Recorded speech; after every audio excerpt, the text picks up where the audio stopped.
আরাবাজি বেন্ডাফার এলাকাবাসী জয়রানা ইউনিয়নের বেন্ডাফা এলাকাবাসী এই মোটামুটি রাস্তার কারণে সিরসারা বাসে মানুষ মারা যার তে আর বাপে দাদাইও আধা বছর মরি গই তে আরও জীবন যাইবার তুই কি গই আর বয়স না বহুজন 25 বছর রাস্তার কারণে সিরসারা বাপে মানুষ মারা গিয়ে তুই এলাকার না যে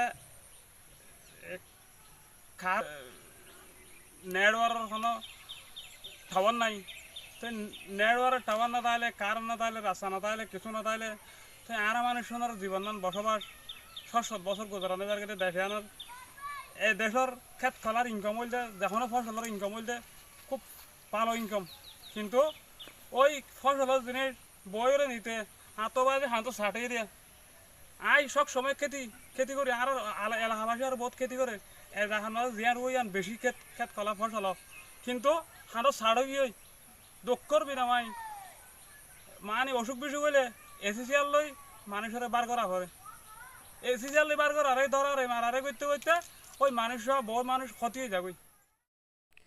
ব্যাংডেবা গ্রামটিতে যেতে হলে খুব কষ্ট করতে হয়। উঁচু উঁচু পাহাড় আর বনজঙ্গল বিভিন্ন জীবজন্তুকে অতিক্রম করে গ্রামটিতে পৌঁছতে হয়। এই পথ দিয়ে যাওয়ার সময় মাঝে মধ্যে হাতির আক্রমণের শিকার হতে হয়। ব্যাংডেবায় যেতে হলে 526 ফিট একটি পাহাড় উঠতে হয় আর 612 ফিট একটি পাহাড় নামতে হয়। গ্রামের মানুষের যাতায়াতের জন্য প্রধান বাধা এই একটি পাহাড় আর জঙ্গল। যখন এই পাহাড় কেটে সমতল করে দেওয়া হবে তখন ব্যাংডেবার মানুষের আশা পূরণ হবে।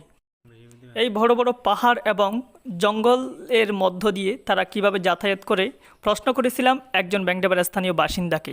আচ্ছা, আপনারা কি প্রতিদিন যাতায়াত করেন এই পথ দিয়ে? হ্যাঁ, আমরা প্রতিদিন আমরা তো বাজার করতে যাওয়া পরে বাজারে যাওয়া পরে তাহলে বিভিন্ন শাকসবজি আমরা এটা উৎপাদন করলে না তো বেশি দিনই যাওয়া পরে আল চাষ করলে ফাঁসল্লা যাওয়া পরে প্রতিদিন কাঁচা মাছ তরহারি নলা একা যাওয়ার জন্য কেউ সাহস করে নাকি দলবদ্ধ হয়ে যাওয়া? একা একা নজায় আর ফুমাতি বকুম বাজার সাজারে গেলে বকুম ফুমাতি যায়। আচ্ছা, পথের মধ্যে যদি আপনাদেরকে হাতি আক্রমণ করে তখন আপনারা কি উপায় অবলম্বন করেন? হাতি আক্রমণ করলে আর তারারে খরচ করি তারারে যাইতে চেষ্টা করি আর যদি আর তারপরে যাই না হয় আর গাছ তুড়ি আর আত্মরক্ষা করি মানে গাছের উপর চেষ্টা করি আর গাছে তুড়ি দেখি। ওরা সুবিধা বঞ্চিত মানুষ যাদের মনে 12টা মাস দুঃখ থাকে। নেই কোনো নিজস্ব জমি জামা, নেই কোনো বড় বড় দালান কোটা। সরকারের 1400 একর বন বিভাগের জায়গায় বসবাস করে এমন 80টি পরিবার। সেই পরিবারগুলোর খোঁজ নিয়েছিলাম আমি মোহাম্মদ মিয়া। রামু থানা ও কক্সবাজার জেলার অন্তর্গত জুয়ারিয়ানালা ইউনিয়নের 8 নম্বর ওয়ার্ড গ্রামটির নাম ব্যাংডেবা। উক্ত গ্রামে 1930 সালে অল্প সংখ্যক পরিবার দিয়ে বসবাস শুরু হলেও বর্তমানে 80টি পরিবারের বসবাস। 80টি পরিবারে প্রায় 5 শতাধিক মানুষের বসবাস। উক্ত গ্রামের মানুষগুলো কিভাবে দিন যাপন করেছেন এবং তাদের কি সমস্যা প্রশ্ন করা হয়েছিল গ্রামের স্থানীয় একজন বাসিন্দাকে। উক্ত প্রশ্নে লোকটি বলেন, আচ্ছা, আপনারা এখানে কত সাল ধরে বসবাস করেছেন, মানে কোন সাল থেকে? আমরা এখানে 1931 সাল হইতে বসবাস করছি। তো এই যাবতে আমাদের মানে আচ্ছা 1931 সালে আমরা বসবাস করছি। মানে আপনাদের খুব কষ্ট হয় এখানে? আমাদের কষ্ট, যাতায়াত ব্যবস্থা খুব কষ্ট, আর আমাদের বাজার সাজার খুব কষ্ট। এখানে কোনো ডাক্তার নাই, আর আমাদের মেয়েলিকে অসুখ হইলে ও প্যান্ডাল অবস্থা হইলে খুব সমস্যা। আমাদের যাতায়াত খুব কষ্ট। আমরা শ্বাসবাস করি, খেতে অল্প কিছু খেতে খালাস করি, কোনো রকম জীবনযাপন করি। এখানে আমরা খুব কষ্টের মধ্যে আছি। যাতায়াতের ব্যবস্থা নাই, কারণের ব্যবস্থা নাই, যে কোনো সুবিধা আমাদের নাই। এখানে তো হাসপাতাল নাই। হাসপাতালের কারণে মানে ভালোভাবে ঠিকমতো চিকিৎসা না দেওয়ার কারণে কোনো লোক মারা গেছে, এরকম মারা গেছে কটা মারা গেছে আমাদের হিসাব নাই। হাতির আক্রমণে মারা গেছে? হাতির আক্রমণে মারা গেছে। আপনারা কি কাজ করেন এখানে? কি কাজ করে জীবিকা নির্বাহ করেন? আমরা এখানে অল্পটুকু চাষবাস করি আর খেতে খালাত করে নিয়ে আমরা খুব জীবনযাপন করি। মানে খুব কষ্ট করে বসবাস করতে হয়। কষ্ট করে বসবাস করি। চতুর্দিকে বনজঙ্গল এবং বড় বড় পাহাড়, এরই মাঝখানে 80টি পরিবারের বসবাস। উক্ত গ্রামে হাতি এবং বিভিন্ন জীবজন্তুর সাথে লড়াই করে বসবাস করছে দীর্ঘ 90 বছর। হাতির আক্রমণে প্রায় 20 জন মানুষের প্রাণ হারাতে হয়েছে। গ্রামটিতে নেই কোনো হাসপাতাল, তাই চিকিৎসার অভাবে প্রাণ গেছেন এমন 25 জন মানুষের।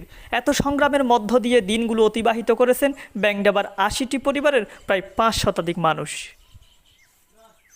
উক্ত গ্রামে রয়েছে একটি প্রাথমিক বিদ্যালয়। কক্সবাজার ৩ আসনের মাননীয় সংসদ সদস্য জনাব সাইমন চরুয়ার কমল এবং জুয়ারিয়ানলা ৬ নম্বর ইউনিয়ন পরিষদের সম্মানিত চেয়ারম্যান জনাব কামাল শামসুদ্দিন আহমদ প্রিন্স এবং উক্ত ইউনিয়নের ৮ নম্বর ওয়ার্ডের MUP জনাব জসিমুল ইসলাম মেম্বার এবং আরও অনেকের সহায়তায় একটি প্রাথমিক বিদ্যালয় প্রতিষ্ঠিত করেছিল ব্যাংডেবায়। সেই ব্যাংডেবা বিদ্যালয়টিতে ১ শতাধিক ছাত্রছাত্রী পড়ালেখা করে।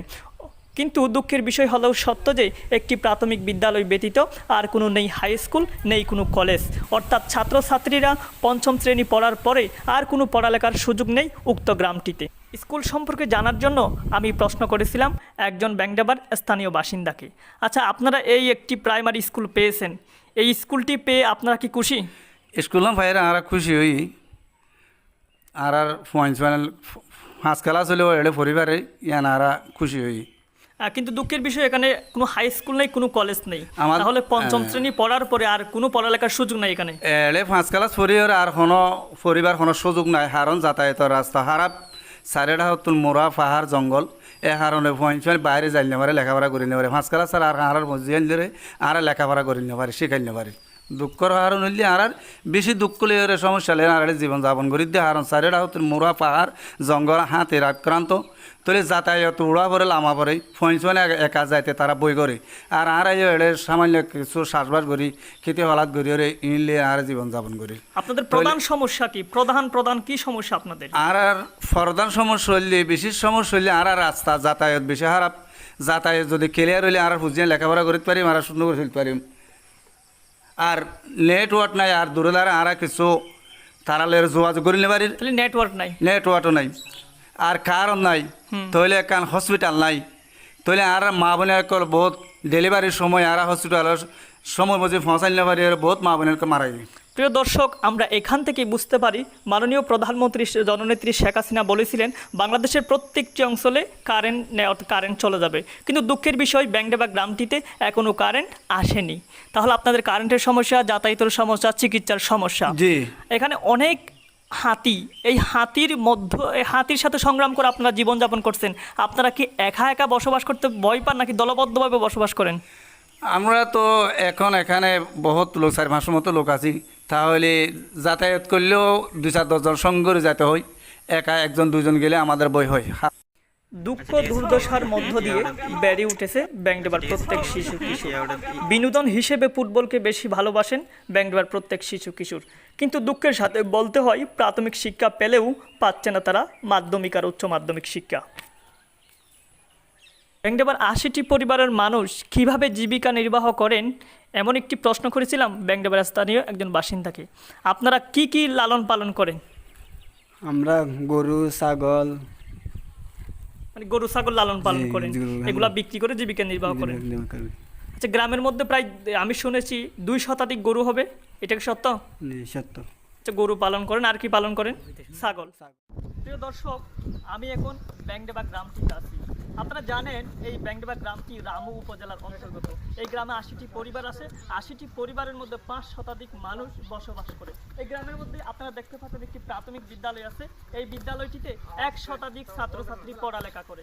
এই গ্রামের মানুষগুলো দুঃখ দুর্দশায় এবং মনের দুঃখ নিয়ে দিনগুলো অতিবাহিত করলেও এখানকার যারা ছেলে মেয়ে এবং ছাত্রছাত্রী আছে তারা বিকালবেলা বা সন্ধ্যায় খেলাধুলায় মেতে ওঠে। তাদের মনে দুঃখ থাকলেও তারা ফুটবল খেলতে বেশি ভালোবাসে।